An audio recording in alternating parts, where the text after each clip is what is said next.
pas grave, on est habitué, ça fait 10 ans que Topito existe. On a eu des mises à jour d'algorithmes de Google, de Facebook à peu près tous les ans. Donc voilà, pour nous c'était important de continuer, de ne pas suroptimiser ce qu'on faisait, de bien comprendre qu'est-ce qui était impacté ou pas. Par exemple chez nous, les lives sur lesquels on avait beaucoup investi ont été impactés. Les vidéos aussi un petit peu, mais sur les articles ou sur les images sociales qui engagent très fortement, on n'a pas forcément été très impacté.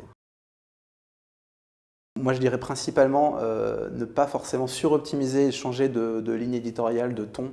C'est vrai qu'on peut avoir tendance à aller vers à suroptimiser et produire plus des contenus qui fonctionnent le mieux.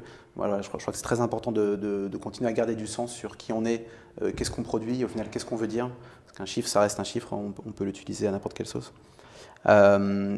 Deuxièmement, utiliser un outil qui s'appelle CrowdTungle, qui est fourni à quelques éditeurs par Facebook, qui est passionnant pour comprendre l'engagement sur ces contenus, comprendre ce qui fonctionne moins, et puis surtout comprendre aussi quels contenus ressortent désormais avec le nouvel algorithme. Donc c'est vraiment de la connaissance de la veille, mais aussi de la veille interne, comprendre ce qui fonctionne. Créer des choses, tester des choses, se planter, essayer de créer de l'originalité, quelque chose qui a du sens. Alors Facebook veut mettre en avant le meaningful.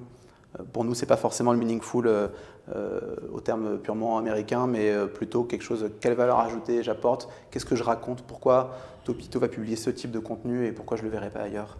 Donc vraiment se recentrer un petit peu sur, au final, qu'est-ce qu'on raconte plutôt que de publier en plus. Et enfin, se diversifier. Sur Topito, on l'a fait depuis l'origine du projet.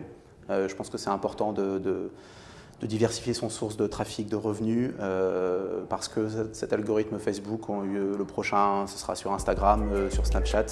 Donc voilà, pour nous, c'est très important d'aller sur chaque plateforme de manière raisonnée et surtout, encore une fois, avec un vrai intérêt, un vrai sens édito.